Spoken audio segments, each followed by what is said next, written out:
Queridos hermanos en nuestro Señor Jesucristo, hoy Jesús hace una pregunta que pareciese un poco extraña, ¿no? Tenemos a un hombre que lleva 38 años allí, en este lugar, anhelando, supuestamente, llegar a estas aguas para ser curado. Jesús le hace una pregunta. Parece una pregunta obvia. Le dice si quiere ser curado.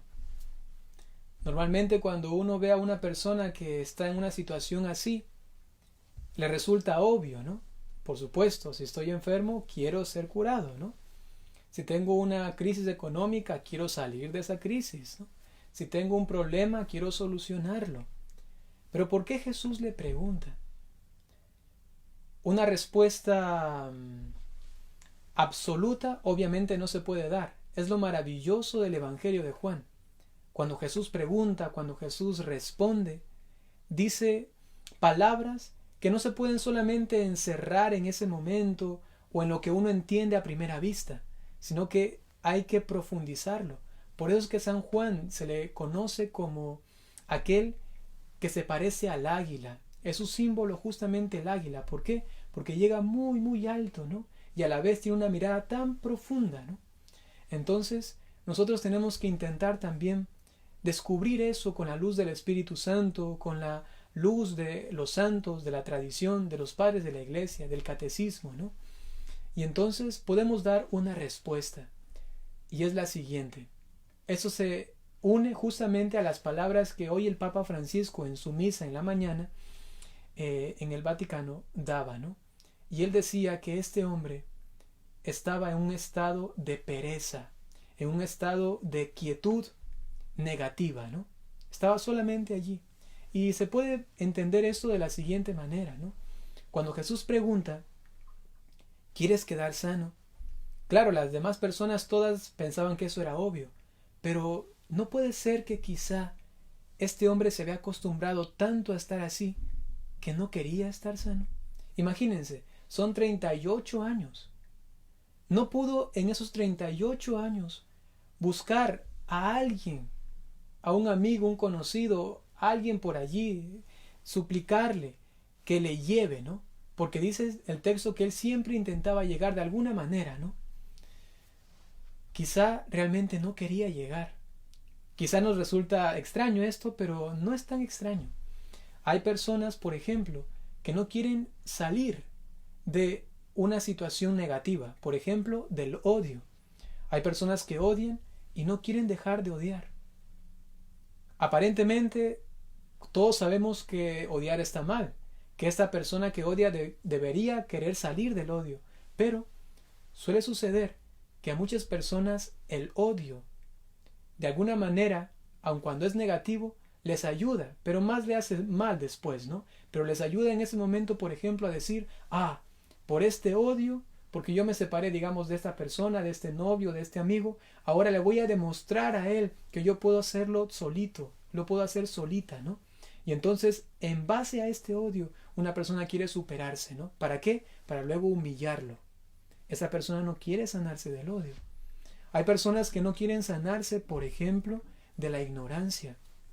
Yo recuerdo en el seminario, cuando a alguno de los seminaristas se le decía que conozca más acerca de la palabra de Dios, él no quería acercarse más porque decía, mientras más conozco, más se me hace difícil mi situación y yo no quiero saber de eso, porque luego me da cargo de conciencia y luego me siento muy mal. No, mejor yo no quiero saber de eso, así que yo mejor me voy a mi cuarto, ¿no?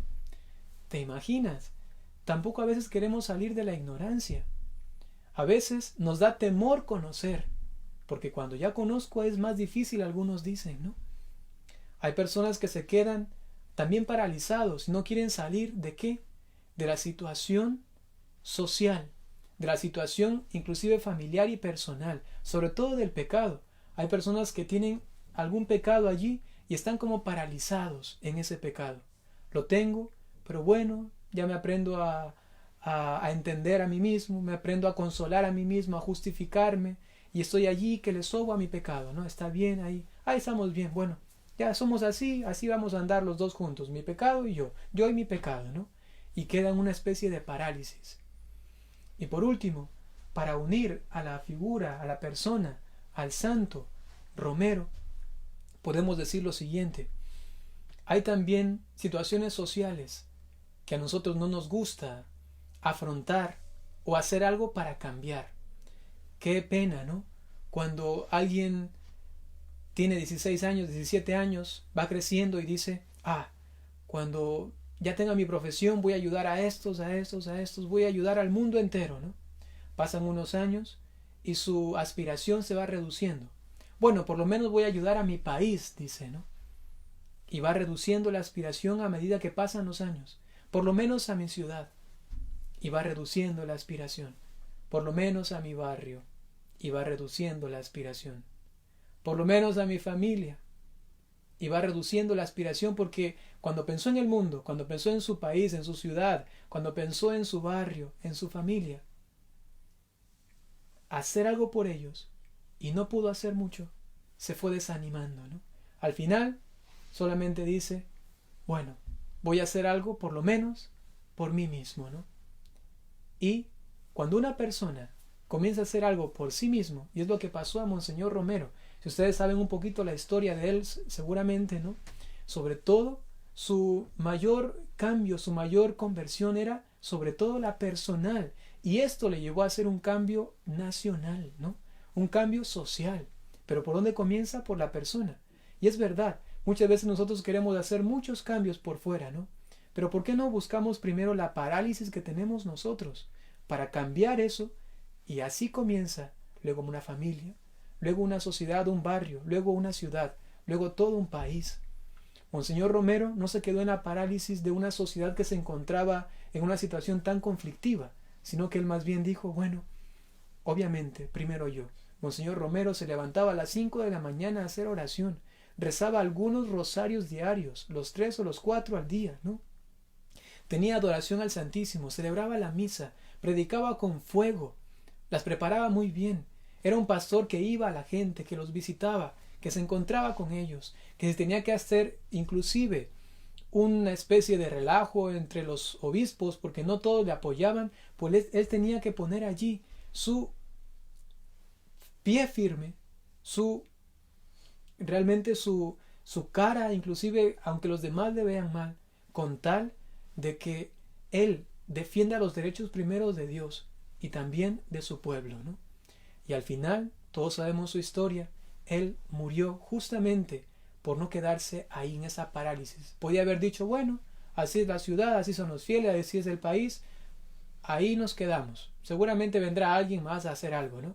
No, comenzó por sí mismo y al final logró un impacto nacional y actualmente eclesial, mundial, universal. Vamos a pedir a nuestra Madre Santísima, la Virgen María, que nos ayude a salir de nuestras parálisis. Ya hemos mencionado algunas. ¿Qué parálisis tienes tú? Vamos a pedirle a Monseñor Romero, el que no se quedó quieto, el que no se quedó conforme, sino que entendió que cambiando primero él podía cambiar a los demás. Así también nosotros podamos en este tiempo de cuaresma, más que de cuarentena, poder cambiar todo esto que nos tiene como paralizados y entonces afrontar a Cristo que nos pregunta, a ver, ¿realmente quieres ser curado? ¿Qué respuesta le quieres dar? Que así sea.